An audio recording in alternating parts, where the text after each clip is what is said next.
Today we are going to study physical significance of dot product. Before this lecture, we have already seen how we define dot product. Dot product of two vectors is defined as A dot B is magnitude of first vector multiplied by magnitude of second vector and cosine of angle between these two vectors. Now, to get physical meaning of what dot product gives or implies, for that, if we take right hand side of this equation, this is nothing but magnitude of first vector and b cos theta. Here I have shown vector A, vector B, this is angle between this. Suppose I take component of this vector along this vector A. So that component is nothing but b cos theta. Okay.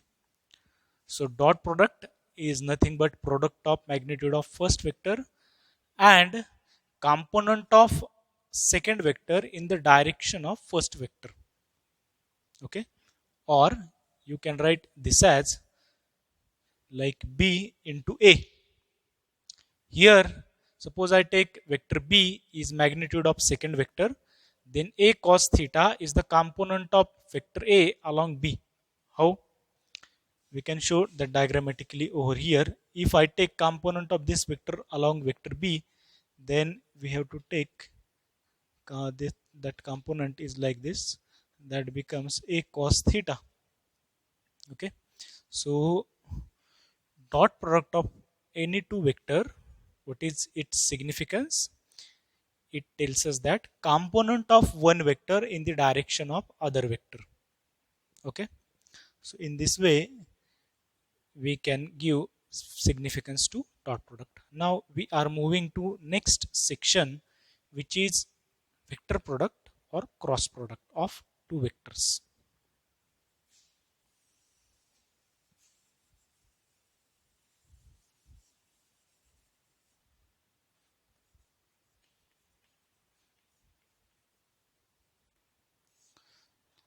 First of all, we are going to study definition of cross product.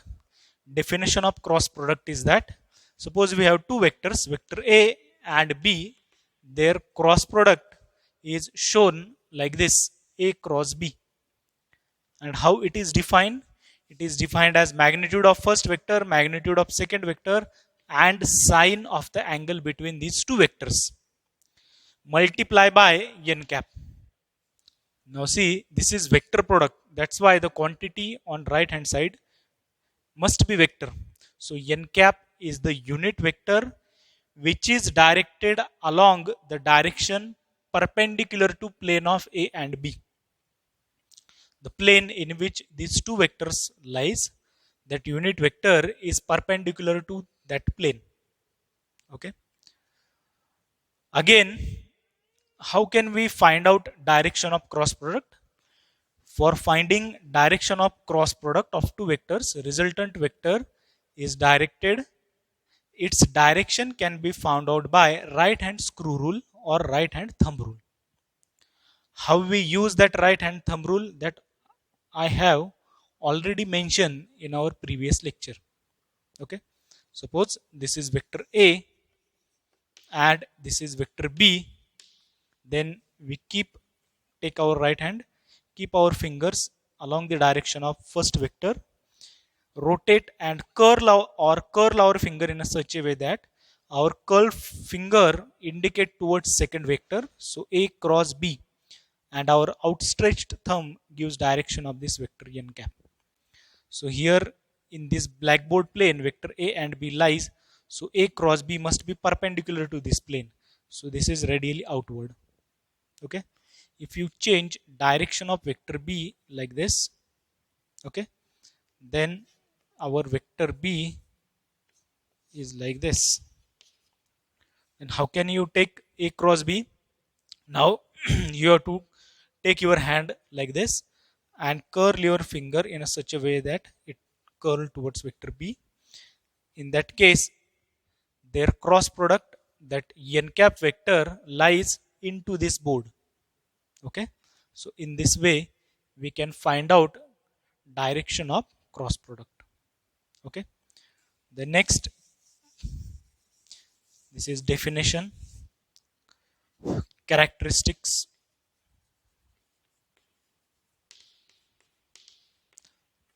Characteristics of cross product. First characteristic, if vector A and B are parallel or anti-parallel, in that case we know that if two vectors are parallel, then their angle between them is 0. If two vectors are anti-parallel, then angle between them is 180 degree or pi radian. Okay, so in that case, how can we find out cross product? Then A cross B is equal to, here magnitude of first, magnitude of second, and sine of theta. Now here we have sine of theta or sine of pi in both the cases, and we know that sine of theta and sine of pi is sine of 0 and sine of pi is 0. So here on the right hand side we have 0. If two vectors are parallel to each other, then cross product is 0. Okay, so we can write that for the product I cap and j cap, before that, if two vectors are identical,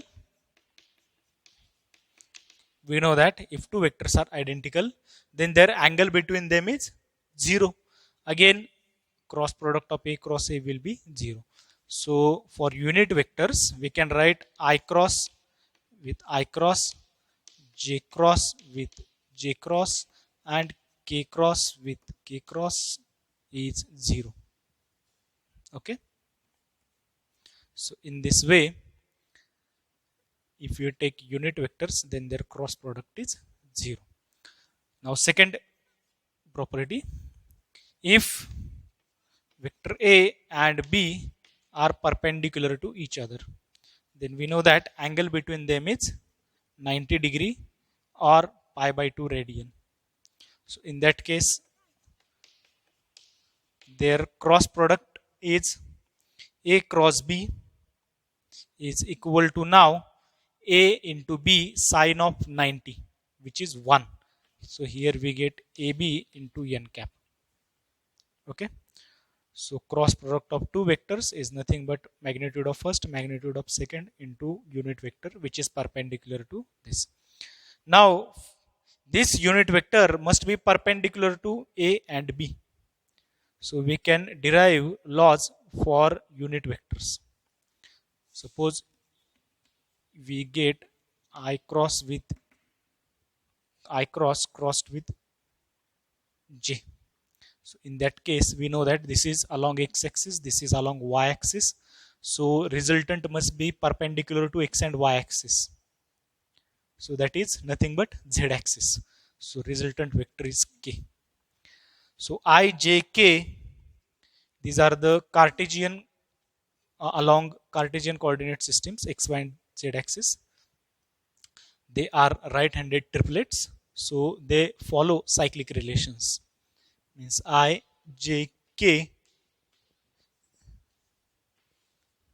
I cross, I cap crossed with j cap is k cap, j cap crossed with k cap is I cap, okay, and k cap crossed with I cap is j cap.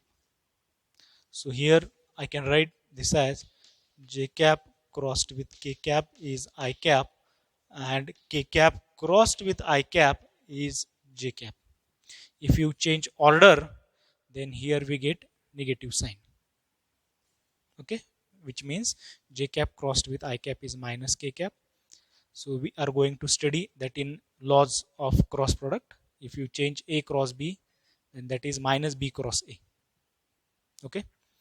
The next, cross product in terms of components of a vector. Suppose if we have vector such that